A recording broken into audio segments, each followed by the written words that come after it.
What's going on? C88 Double Gen here again. This is the second part of the tutorial. It's probably gonna be an ongoing series, really, like I said. Basically, with the next tutorial I want to do here is just to go over the special moves. The main thing regarding Hisako, of course, is a counter. So the counter, you know, it's kind of hard to show it off in the attack data here, but essentially there's two counters, the one that's all three punches, or the one where you hit all three kicks, and both of those are 0 frame startup and they're active for 19 frames. So 19 frames is like a little bit shorter than half a second, which is pretty long active frames in my opinion for a counter. Now with that, the one thing you want to realize is in most fighting games, like I play a lot of fighting games like Capcom vs. SNK 2, Street Fighter Alpha 3, stuff like that. In those types of games, usually if you're going to counter with a character like Geese, if you do the high counter, this is only going to work against like jumping attacks or like special moves most of the time. Like you would have three different heights of counter. You'd have a high counter, a mid counter, and a low counter. But Hisako, her counters are a lot more generalized and they're stronger in what they cover. So instead of needing something for jump attacks, something for special moves, something else for mid-range attacks, and something for lows, basically, I'm gonna turn this on here real quick. Way back. So normally I'd need like a specialized counter to counter like the special moves and that attacks that first normal she's hitting me with. But in this game, the high counter is going to cover any standing attack or any jumping attack. Now, when you're fighting most people, like most Season 1 characters, most characters that play footsies, you can really just use the low counter all the time, because the low counter will cover anything that's not a jump in or an overhead. So as long as you can block it low, see all of that stuff Orc is throwing at me right now, I can block all of that crouching and not get hit. The only thing that's, you know, unblockable there, of course, is the actual unblockable. So if Orc is pressuring me, I can use a low counter to beat a standing attack. And I can also use the low counter. You'll see it in a second. Let's see. Yeah, that's the low counter, and it countered a move that doesn't actually hit low. So, in a sense, you have an ability with Hisako to counter a ton of things with just a low counter. To be honest, when I'm fighting most characters, I wouldn't even use the high counter unless they jump or I know they're going to do an overhead. So when someone knocks you down, you can just guess low counter and that'll cover most of the things they do. Unless they jump, which you can see, or they do an overhead, which you can always just reaction block high or just reaction counter. Everything else you might as well just go low. So like when Orc is playing footsies and throwing like a crouch medium at you or a sweep or whatever, you might as well just low counter, because there's no reason to high counter unless she goes for an overhead. And Orchid's overheads are some of the slower ones in the game anyway, so basically low counter is what you want to use. 0 frame starter, like I said, against most ground attacks. Now if people start jumping, that's when you're going to want to use the high counter, of course. Let's see. But before we do that, I want to show you something also, just so you know. The way Hisako's counters works, you can counter any attack that is blockable. So as Orc is doing her pressure here, that's an unblockable attack. You're not going to be able to counter that. They did that to balance it out versus certain attacks like the Overpower, the Charge Rekka, and Glacius' Shatter. See, I'm trying to counter, neither counter works. So that's good to know also when you're fighting opponents. If they charge up an Overpower or a Shatter or something like that, you can't counter it. You can only counter attacks that you can physically block. If you can't block it, don't counter. It's not gonna work. So we'll go to record again. Record a couple jumping normals and different overheads. Okay. Now see, now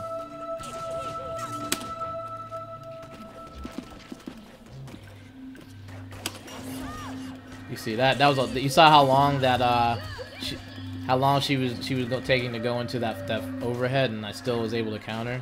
I countered pretty early there as she was doing that overhead and was still able to counter. So that shows you how long the active frames last before the recovery. I'm not sure how long the recovery frames are. They seem long enough, but considering how long the counter works for, it's, you know, worth the risk a lot of the time. And let's see. And see, that's another overhead. Now see, since both of those attacks, that flip kick, and let's see if we can make another blushing. Get a flip kick and the overhead. That creates a string there. Both of those you're gonna have to counter high and any jump in. But as long as basically, as long as the attack doesn't hit overhead or isn't a jump in, you might as well just use low counter. So most of the time during footsies, I would just use a low counter. If you know they have certain overheads like Orchid or, you know, whatnot, then yeah, go for the high counter if needed. But for the most part, you won't really have to. And other than that, just remember also that unblockable attacks cannot be countered, so watch out for unblockable attacks. And with the counters, you basically can just start any standard combo. We'll go into that again. Let's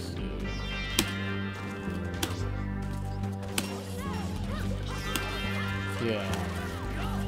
So as these land, you can just go in, you know, kind of whatever you want.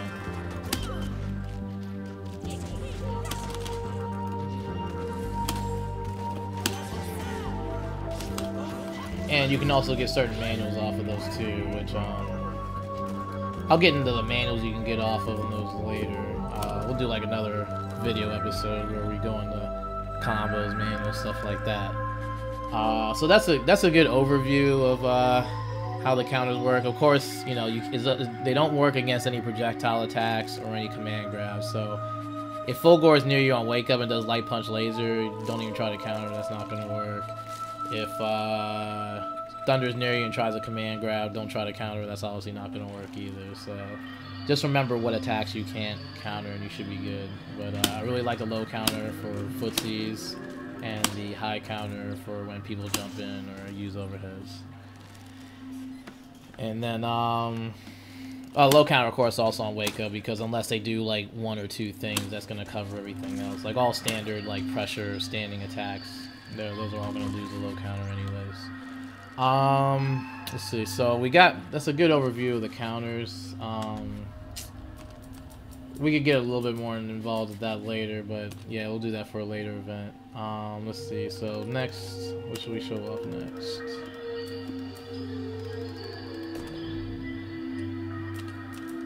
We'll go by order here. Possession. Okay, Possession is a really interesting move. There's different versions of it. There's a light kick version. These all cards are hard knockdown and solid damage. The medium kick one and the heavy kick one. Now, what's gonna make you decide between using any of these is the light kick one, as you can see, has the least range. She's barely moving forward there, but that has the quickest startup. So if you're kind of close to the opponent, like outside of standard command grab range, but you want to, you want to get them off a block, just do the light kick one. That has just enough speed and range to throw them in at that range. Now, if you're a little bit farther away, that's going to be 12 frame startup there. You can also try that. And if they're really far away, you can definitely use a hard kick one. Has the longest startup, but can definitely suck them in from a farther range. Now, if you want something that's just gonna work, just period, the Shadow Possession, that's going to be your best bet. I'll just put the meters on refill so it's easier to see.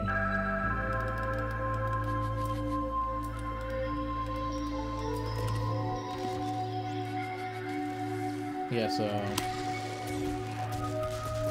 basically, if you account for before the freeze and after the freeze, that command grab is 6 frame startup.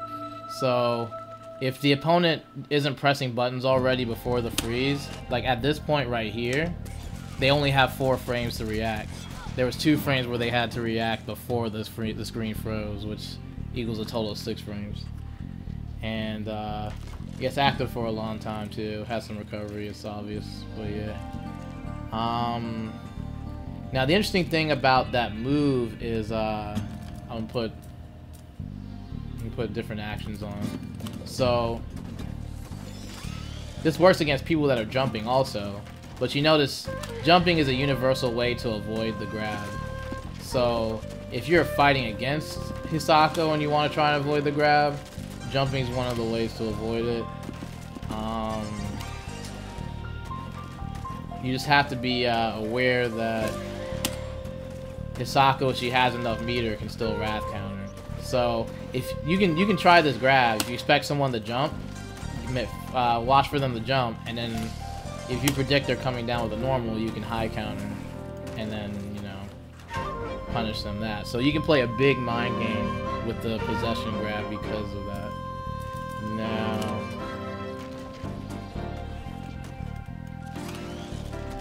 Now you see that there. It also, it'll also suck people in as they're attacking or walking forward and whatnot. But you have to be careful, of course, again, because you could get hit. But again, that's when you can use your counters. And in fact, give me a second here, it shows off a little better. Yeah. So since Hisako doesn't have great walk speed, that's kind of the idea with the character. It's kind of like Glacius, where you have to use different tools to make up for your walk speed. It's the same thing with Hisako. You're either going to be backdashing, dashing around, wall jumping, or if you want to bring someone in to pressure, you can do stuff like try them with the possession grabs and then counter as they try to counterattack. Possession also has a weird ability where it can it actually absorbs certain attacks, specifically throw invincible attacks. Like supposedly it actually beats out like a shadow wind kick. You can actually grab them out of it because yeah, if we turn on the hitboxes, let's see here. So I should have done to begin with. You turn on the hitboxes. That's technically an attack hitbox. I'm pretty sure that's the same color that Glacius's Shatter hitbox looks like. And basically what that means is it means unblockable attack, I believe. So in that sense, if Jago tries to shadow wind kick you because he knows that's a throw invincible move, you're going to be able to actually stop that. So certain other throw invincible moves may also get stuffed by the possession. So try that against different moves that you see in training mode that are throw invincible. See what results you get with that. Let's see here. Okay, we can take a look at the hitboxes. There doesn't really seem to be any hitboxes for the counters, but that's just there for you to see. Okay, so the next move we're going to look at is most likely the influence command grab. If we go in order here, let's see what we're going to get.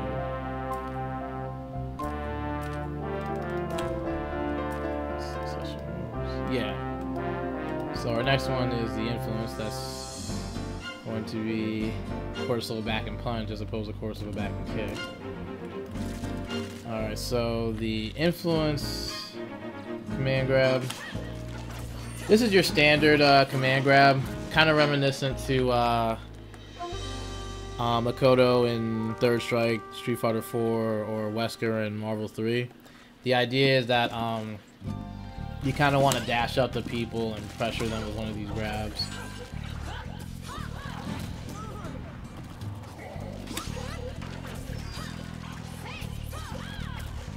Yep, just like that. Now you'll notice that when I'm grabbing Orchid with those grabs, she stays standing up afterwards.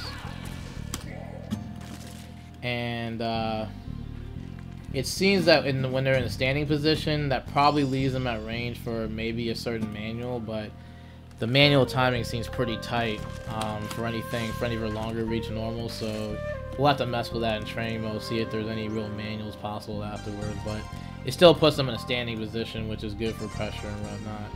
You'll notice that if I whiff a few attacks first, then try the command grab, they end up falling down. So that's one of the extra benefits of having a full wrath meter. If you have a full wrath meter, this command grab will cause a restand. But if you have less than 100% wrath, then it won't. So that's basically two really strong effects for having a full wrath meter. You'll either get counter hits, or your command grab now causes a restand. So that's good to know. Let's see. So we can look at the shadow command grab also. Shadow command grab. That's 6 frame startup. And apparently that's also throwing vulnerable. Let me make sure that, or actually, yeah, it says it's throwing vulnerable, so you can use this to beat out other command grabs, or at least trade or whiff or whatever, or other standard grabs. So basically, if someone's trying to grab you, like if Glacier's trying to grab you from a range, you know what's going to happen. You can just go for that, throw invincible, and then, you know, start your offense through pressure. Now, we'll turn on the hitboxes so it's easier to see the exact ranges on these. So Light Punch doesn't have very much range. Now Stand Light Kick is a good test for the range of it also. See, I can do a Stand Light Kick. This usually has the least pushback. And still too far away to grab with. The Medium Punch one gives you enough range off Stand Light Kick.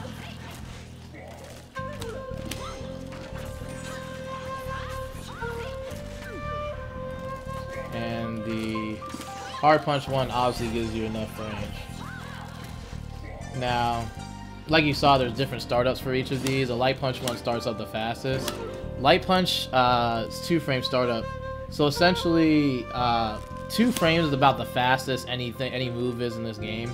The only thing other types of attacks that are as fast as this command grab, this 2 frame one, is DPs. Like Dragon Punches are 2 frame startup, and this is the only other thing in the game that's as fast as 2 frame startup that I know of. So essentially, if you're next to someone and you both try to do something on the exact same frame, as far as an attack, grab, projectile goes, you're going to beat them because your grab starts faster than just about anything they do. Like if you're next to Glacius on his wake up, like Glacius, the fastest thing he has is a 4 frame jab. Grabs are 5 frame startup, and then everything else is slower than that. So basically, you can just run up to characters with slower attacks, go for that command grab, you're gonna win most of the time. If someone like DPs at the same time, you know, obviously they're gonna win because it's invincible. But otherwise, other than a DP, like that Light Punch command grab, if you dash up and grab, that's going to be faster than everything else. So that's a main tactic you want to utilize when you're like trying to go in and pressure people, like especially if you get like a knockdown, dash up. Light Punch command grab is really good because that's going to be faster on wake up than anything they do, and then you can scare them with different counters also and whatnot also. So you can definitely play big mind games on people's wake ups and whatnot. The Medium Punch one has a little more range. That's probably going to be your best tick off of the Stand Light Kick. Let's see.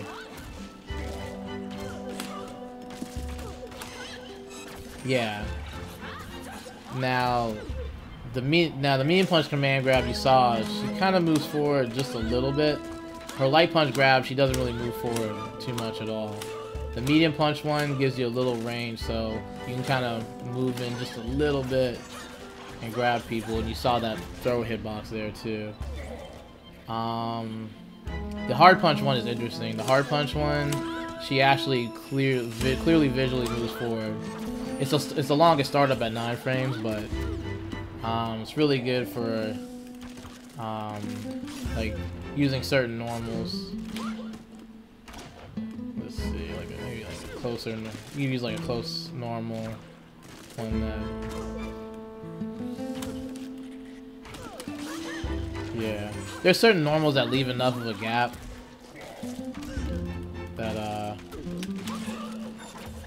where you could try going into that afterwards. Like, yeah, I think a good thing to do is like yeah, crouch jab. Try different things to space it out with, basically, and then go into it. So basically, once you get into like a certain range, like right here, you can just try and go for this, and that'll give you a lot of range for a grab. The one thing you want to realize about all these grabs too is that apparently we've been researching stuff on the forums and whatnot, on Ultra Combo forums, and apparently even though there's no visual confirmed in the attack data, apparently these are all invulnerable to grab. So if you were to try and grab Thunder with that grab, and Thunder was trying to command grab you, they should whiff. So not only are these pretty fast startup, but they're also supposedly throw immune. Now the Shadow one is obviously throw immune, it says so, or throw invulnerable. It says so in the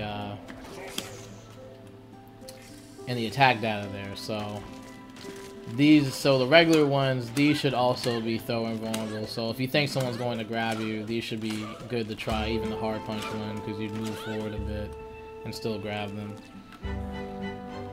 Now, the main thing to note about the Shadow command grab is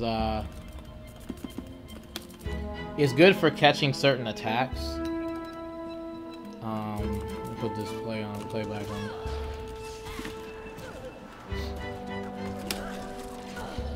But you have to be careful, because if the attack is already in the active frames, like you saw there, you're going to get hit. But you see, as long as there's no active frames, as long as you see no red hitbox, the grab's going to work. So if you try the Shadow command grab before they get an attack out, you should be able to win in situations like that. So you can use this kind of like a preemptive punish to certain attacks. Like if you know someone's gonna do something that has some startup to it, you can try it. But it only goes out to a certain range, so you have to make sure you're in range for it also. Yeah.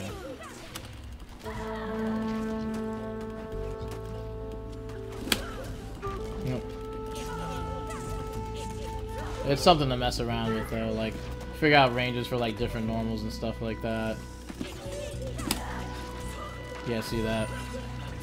You can catch people before the active frames with different moves.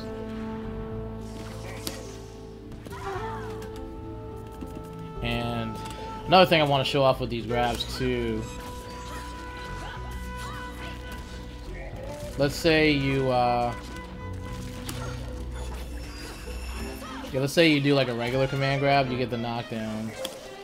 That'll also set up hard knockdown setup for like a jump cross up. And you can like come over. And it's good to go in training mode and yeah, I would practice the timing for like safe jump setups off of that and stuff like that. Of course I'm timing it wrong there, but try one more time. Yep, just got that there. Now there's probably a certain way you can space yourself to make that more ambiguous than I did, so you can try that out in training mode.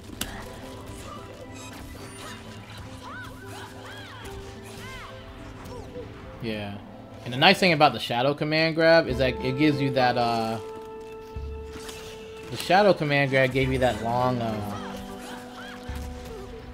knockdown there. So let's say you burn like all of your wrath meter. You land that shadow command grab. You definitely get plenty of space to build all your wrath back, and then, you know, go under pressure and whatnot too. And you notice, you saw that too. There's a difference between which command grab you use as far as how much wrath you get back. So with a standard command grab, you're gonna get most of your wrath back by the time they get up, but it may be, if you want to start pressure, you're probably gonna have to give up some of your wrath. But I can burn all of my wrath meter, go for the shadow command grab. I'm gonna have all my wrath available before I even go for the hard knockdown. So there's many more things you can try, like counter hit setups. You'll get a standing command grab,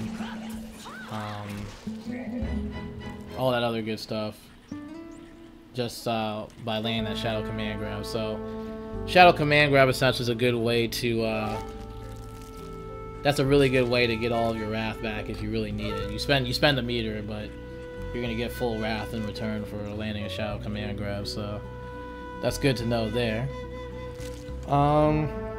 That covers most of the stuff I can cover with the command grab. Situational stuff I can put up in another video. Let's see, what else?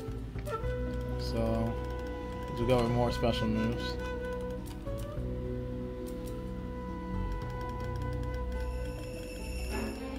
Okay, so we got influence.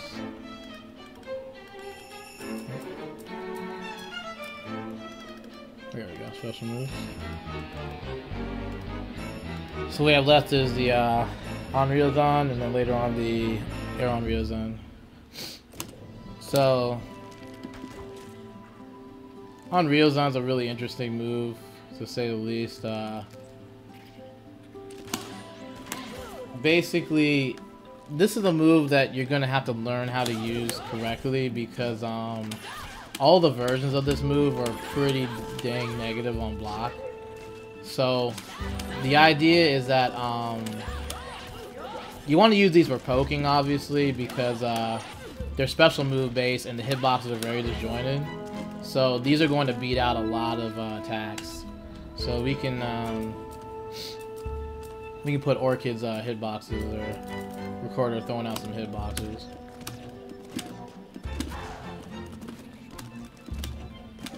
These are some of our higher priority normals, so those are good to test.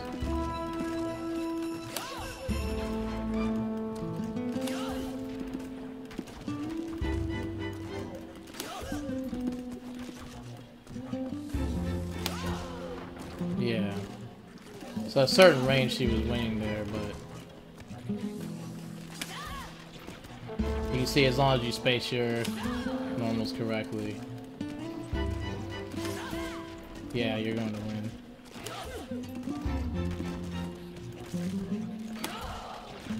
Alright.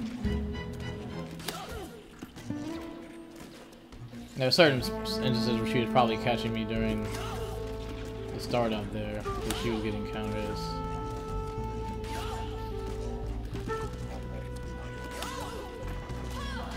Test this a little bit longer. Yeah.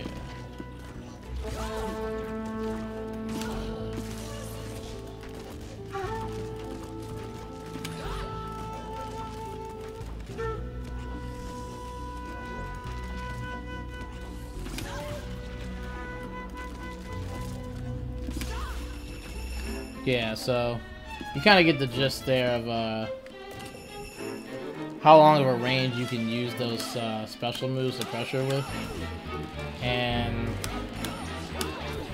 you can kind of use that as you're coming in. You can keep, you know, attacking with different hitboxes of these. And I'll turn the hitboxes off for a second just so you can see what they look like normally in the hit frame data. So this is light punch. These are all the light punch on Ryo Zan's.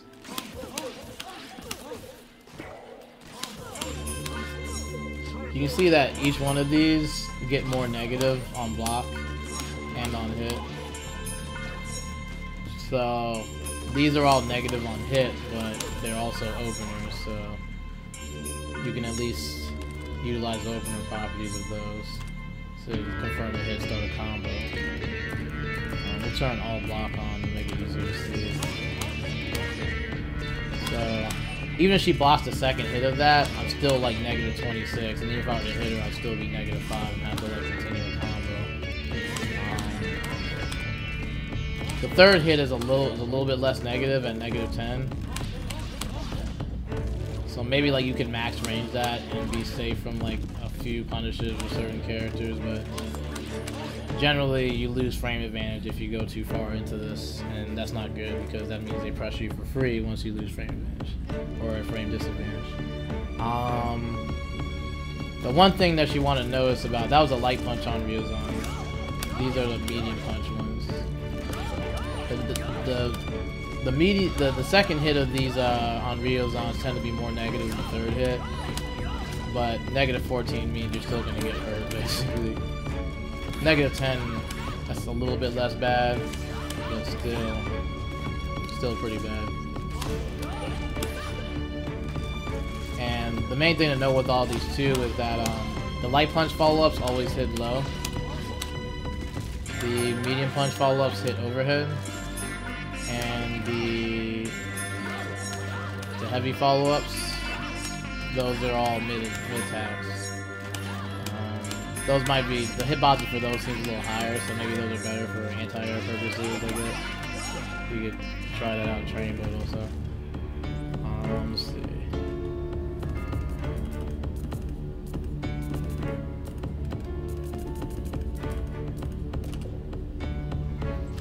Now, there's a lot of mind games you want to play with this though, because essentially to describe it the best, this is like an unsafe Rekka string with a whole bunch of range that you can always counter afterwards. So as long as you have a certain amount of wrath meter, like 50%, you can always, you need to have at least 50%. That this symbol, those two sword symbols with the inside the black circle, those have to appear in order for you to use the counter.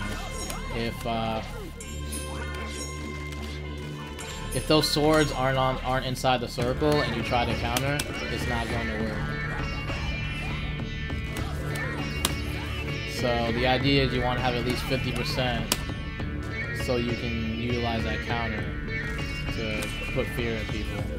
And that's kind of how the whole idea of how Hisako works. You want to maybe, you know, do one low string, one overhead string, and then get them nervous and go for a counter. Now,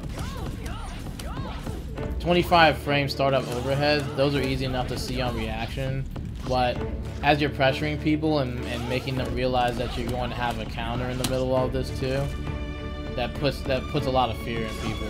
Because sometimes people might just want to DP or shadow counter to get out of this, and then you can just counter and go for a punish. So even though the overheads are reactable, the lows are really slow too. Like the lows I think are like 23 frame startup too.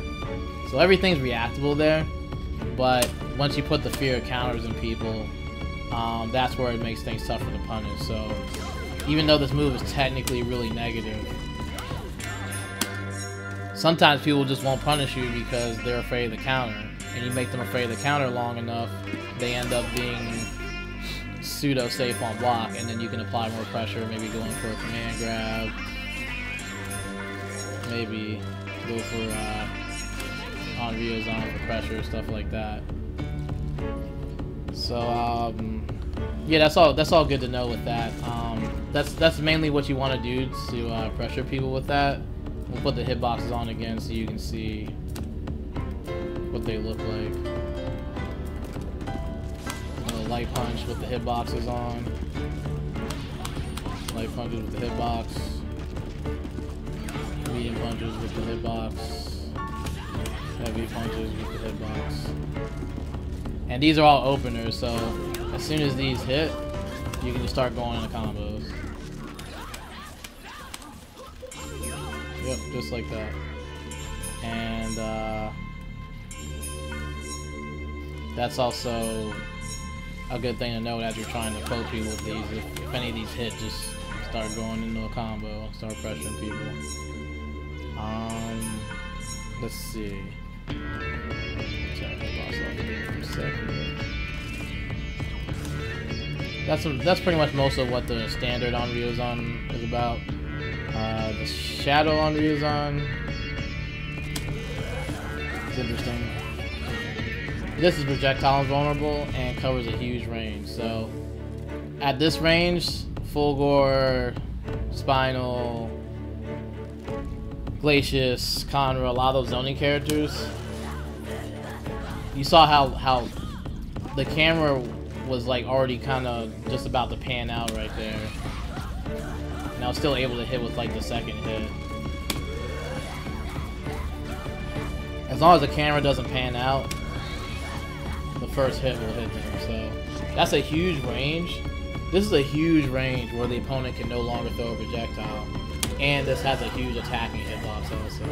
So if you want to beat out a lot of attacks from a range and go through projectiles, you can just whip this out as kind of a brain deadish, you know, get around projectiles type move. Now of course this is also good, but it's much longer startup. This is your main anti-projectile move. Also great as a whiff punish, and probably as a footsie in certain situations also, especially for the range that it has also. Let me see. We'll turn the hitboxes on also.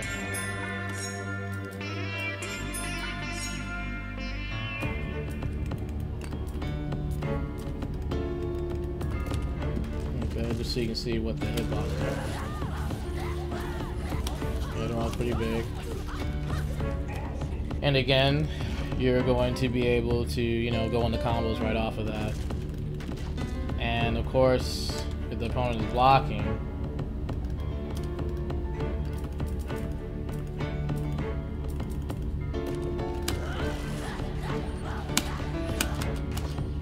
now notice that with the that's interesting actually. So apparently with the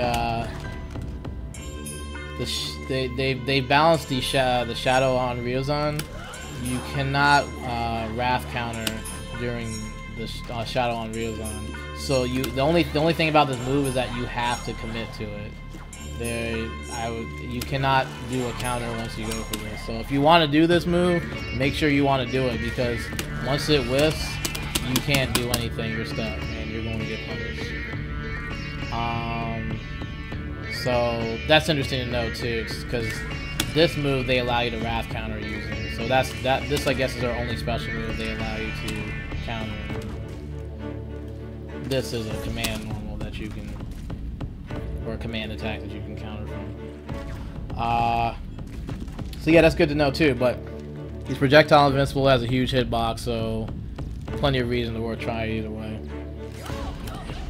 But these you can always wrath counter during. So if someone's trying to shadow counter you during these, you can always just counter back when they try to shadow counter. So she's gonna, as time goes on, she's gonna be a tough character to shadow counter as well.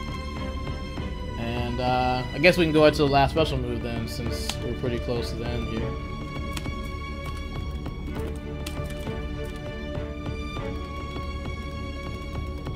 And you probably also saw with those hitboxes that I believe she has a big red hitbox inside of her.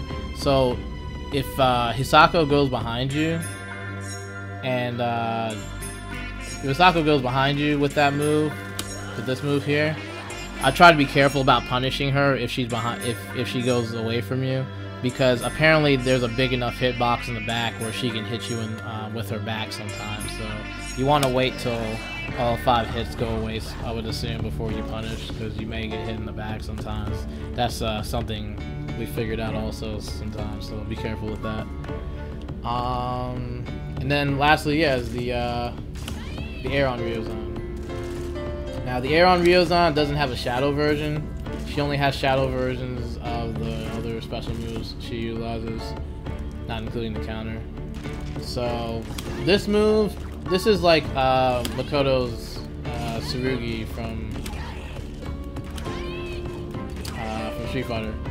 So essentially, since like Makoto, you don't have too much frame advantage on the ground. Like your light punches, I think your light kick, that's about all you have from the ground. So yeah, that's about all you have from the ground for, like, you know, frame advantage.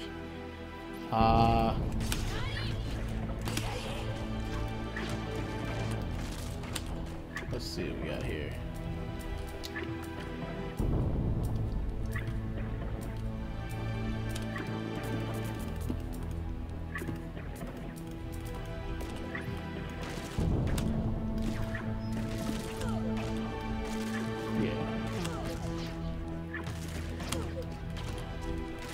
Yeah, you see there's pretty much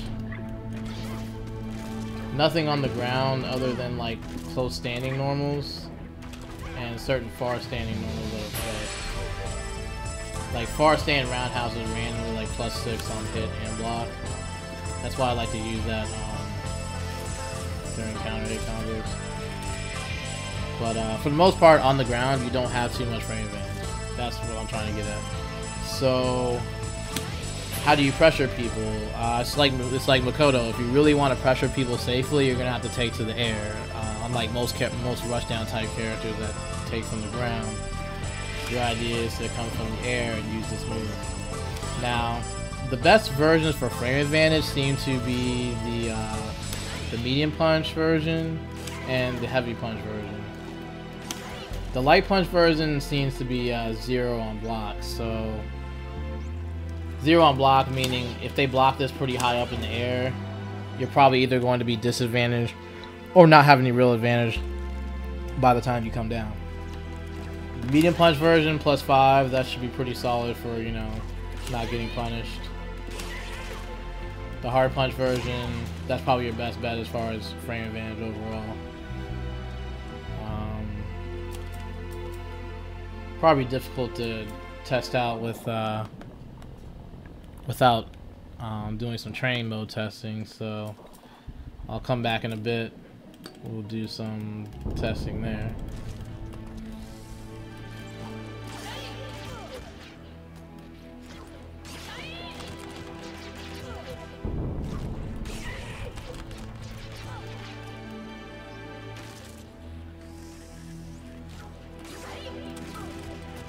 Okay.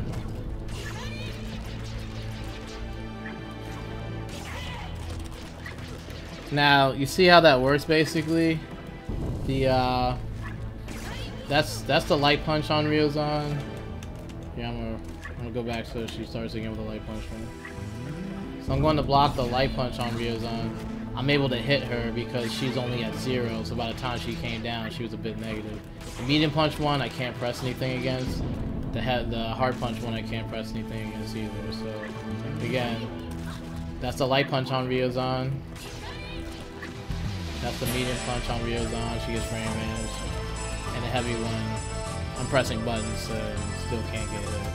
So essentially, as far as pressure goes, those seem to be the best ones to use. We can also try the Tiger Knee versions of those.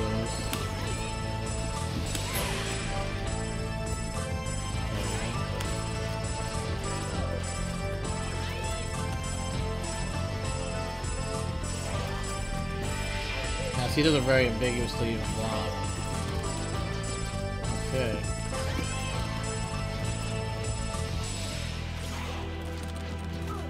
So that's interesting.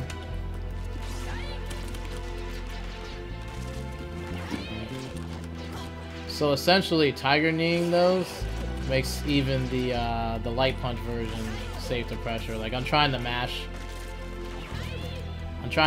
kicks during all of those, and I can't even hit her back. So if that's the case, I can't DP either. I try to DP there. Obviously, the heavy punch is not gonna work. That's not gonna work. Let's try. Okay, so the DP worked against. DP can't work against the medium. Yeah, that creates. So the medium and hard punch versions when Tiger Kneed create true block strings, and so we'll go back to the actual standard training where I'm playing Hisako again, and I'll explain them all about the Tiger Knee stuff so you understand how that works too. Alright, so I was showing you before what the frame advantage were like on different versions of these the air on Ryo Zans. It seems the light punch version, if you do high in the air, that's going to be pretty punishable by the time you come to the ground. But the Tiger Knee version, the one instantly off the ground, it seems like unless they do a DP, you're going to be safe regardless. Like, you can block and not get punished, obviously. But if you're pressing buttons, they should be able to hit you with a DP. But the medium punch version, Tiger Knee, heavy punch version, Tiger Knee, they can't really do much. The same thing with the medium and hard versions from the air. Like, once they block those, you're definitely frame advantage on block. And can go for pressure. And I'll show you the hitboxes just so you can see what they look like. Okay, so light punch, medium punch. The heavy one has a huge hitbox. She definitely moves forward a good distance.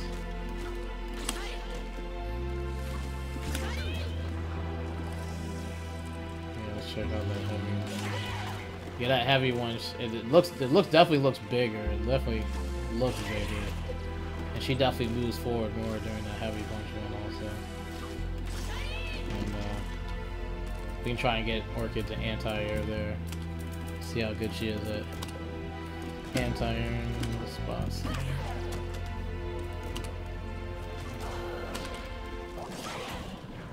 Wow, so that stuff's the DP there. Okay. And that stuffed the anti-air too. So this move is also very difficult to anti-air. Let's try the light punch version. Okay, so light punch caused a trade. Let's try it again.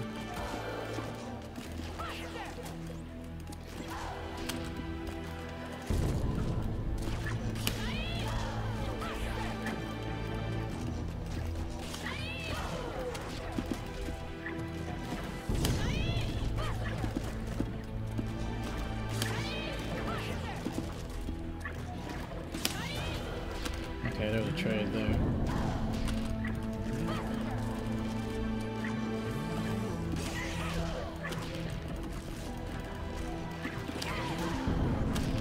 Nice little trade there.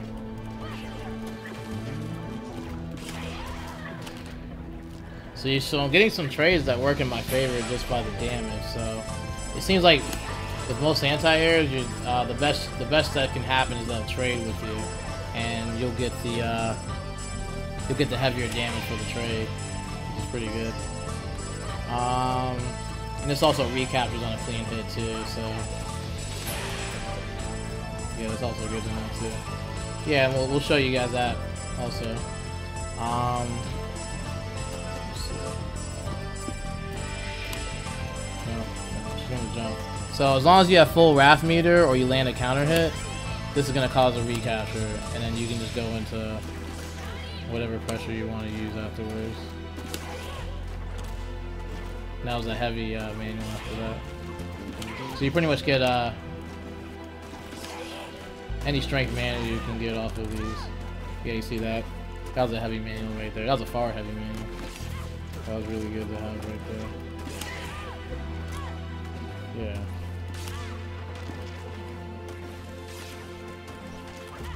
I think I landed that manual one time even. Let's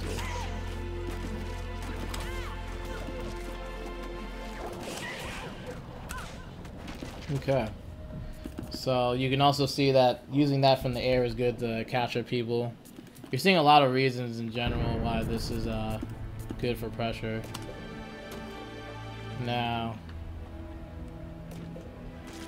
you're going to see these are the Tiger Knee versions here. Just the hitboxes, just so you can see.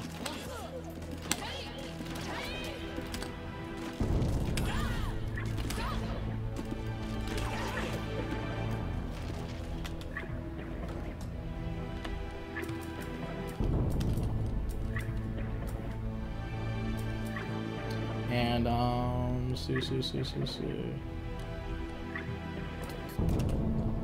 so the main thing I want to show you next then is we'll turn the hitboxes off so it's easier to see, and we'll turn the input display on. We'll show you how to use the Tiger Needs here on Ryo Zan.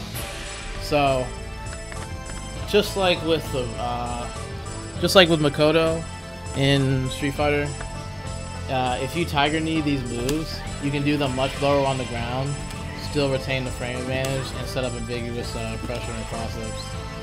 So the Tiger Knee, let me see. I know there's a rate of rules and inputs or not. Okay. This game can't really move inputs, so I'll just do the motion just so you can see what it looks like. You see that motion I did with the stick? That's essentially about the input you want to get to get Tiger Knee. Now the exact command you need is only down, diagonal down, forward, forward, up, forward. Those last 4 arrows you see, that's the exact command you need to do the Tiger Knee. And basically when you do that, yeah, you saw when I hit the light punch before the up, down, diagonal down, forward, forward, up, forward, light punch. That gets you the Tiger Knee input. And when you do that, you'll get the air on Ryo Zan to come out on the first frame that you hit the punch after you jump, instead of way up here. You'll get it way down there. And it doesn't matter if you miss the input a bit and it goes up, you'll still get it for the most part.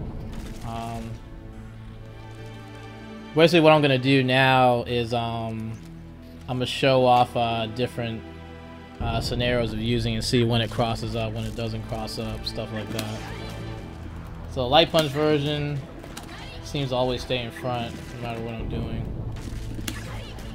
If she's standing, the light punch one doesn't seem to cross up. The medium punch one very ambiguously crossed up right there. The hard punch one seems to cross up from a pretty nice range. The light punch one has the quickest startup, so this is best to use if you just want like a quick, you know, overhead or whatever. Now, the easiest way to show whether this can be blocked. I don't know. You see the computer standing up to block this, so that means an overhead too. So that means not only do they have to block overhead, but the computer also has to has the block, stand up and block in the right direction, left or right. So basically you're basically using an overhead that can cross up and can be up to like +5 or 10 or more on block. So that's a lot of things to account for, and on full wrath this is going to recapture also, and it knocks down on standard hit. So there's a lot of things that come into play there. You see the medium punch ones and the hard punch ones tend to cross up. You can tell whether it crosses up by where I end up landing. So this, the light punch version, you can always block the standard block. But once I do the medium punch one, that you would have had to block the other direction. You would have had to hold forward to block that. If you were just holding back to block that, you would have gotten hit. Same thing with the hard punch one. The hard punch one, that you have to turn around and block the other direction. So that can get pretty confusing, where you're dealing with a move that's frame advantage, and you have to block high, and you have to guess whether you block it left or right. So you have to stand up and block it in the right direction to not get punished. So you'll find that people will probably start mashing to get out of this once you get good with the pressure, and then that's when you can throw the counter in, once they start trying to mash. Or since you get big frame advantage on the medium punch and hard punch versions, then you get your nice command grab in there too, and that's faster in all their grabs and grab invulnerable also. So this is where most of your real pressure is going to start from. Like high level Hisako, you're going to see a lot of this stuff because it's crossing up, and it requires a little execution at least, so it's not like super brain dead, but once you learn the execution, you can just be doing that to people a lot. And bait, you know, pressure, DP, shadow counters, go for the counter, stuff like that. Let's see, what else to note here. The one thing to note, yeah. So like you were seeing when I was doing those tiger knees, the medium punch and hard punch versions seem to cross up most of the time once you're about that close. So, and the light punch version doesn't really give you as much frame advantage. Like, that's your fake cross up. This will hit in front, but it doesn't give you as much frame advantage. So, is there a way to get a heavier frame advantage medium punch or heavy punch one that doesn't cross up? I think so. So if you watch the inputs again, move the stick up a little bit further before doing the medium punch or hard punch or On Ryo Zan, and you'll probably see that it stays in front. Yep, you see right there. What I did was I moved the stick. Let's see. Yeah, I moved the stick all the way to up back. Let's see. Here, it'll give you a starting point there. Okay, so we're gonna start with that forward direction there. Let's see. Whoops. Try it again. Oops, I'm doing the wrong direction now. Okay, that was the medium punch version, but you notice I swung the stick all the way to up back, and now that caused that medium punch version to now hit in front. So now I figured out a way to fake a cross-up medium punch one so I keep the frame advantage, but it stays in front. So now when I'm pressuring people, I can go up to them, do that version, which doesn't cross up if they're expecting a cross-up, and then when they're not expecting a cross-up, then I can go for the cross-up again. So now I can get a +5. I can get a +5 advantage jumping cross-up or fake cross-up, and that's going to be kind of hard to see on reaction whether or not it's crossing you up. That's pretty much impossible to see on reaction. So as you get close to people, you can just go for a frame advantage cross-up or non-cross-up. And again, it's how far I move back the stick. If I move the stick all the way to up or up back during the tiger knee, that makes it stay in front. If you just keep it up forward, that won't cross up. Let's try with the hard punch version too. So the hard punch version, normally that's always crossing up, and it gives you a nice range to cross up from. Let's see if I pull the stick back further.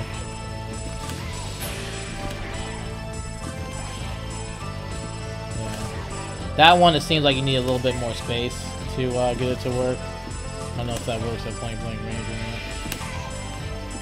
Yeah, at point blank range, it's always going to cross up. So, but if you give yourself a little space, let's see.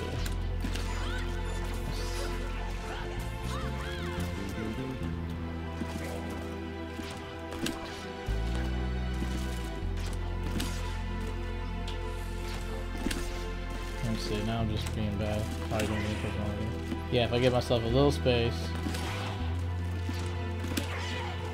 Yeah, then.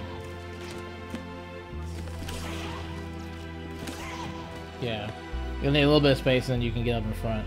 But basically, it seems the best version to be ambiguous with is the medium punch version. The medium punch version, if you end it up forward, it'll cross up.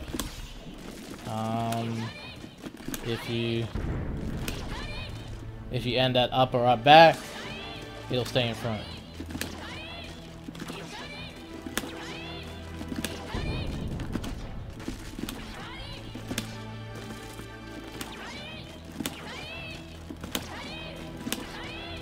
Yep.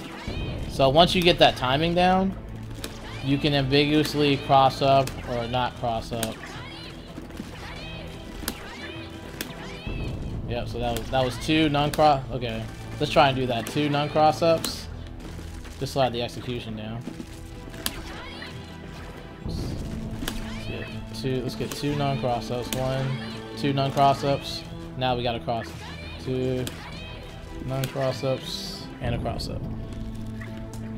So that pretty much that covers what you want to do there. That covers just about all the special move general tactics you want to use. I wanted to really concentrate on that one part with the special move there, because essentially the air on Ryo Zan, once you learn how to Tiger Knee that, you can create very ambiguous setups.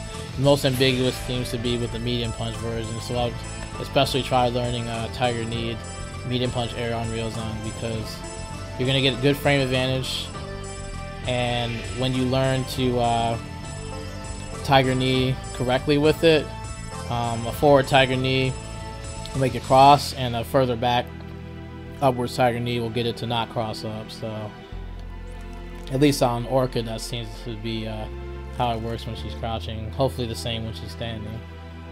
And yeah, so try out different things. Maybe you'll find some other things that I didn't already see, and that's the tutorial for all the special moves. And eventually I'll be doing another tutorial with combos, offense, defense, stuff like that. So I'll go over the Tiger Knee stuff more, you know, once we learn more about that.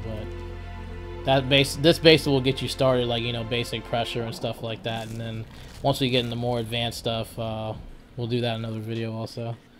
Alright, yeah, thanks for watching again. CA Double Gen out. Peace.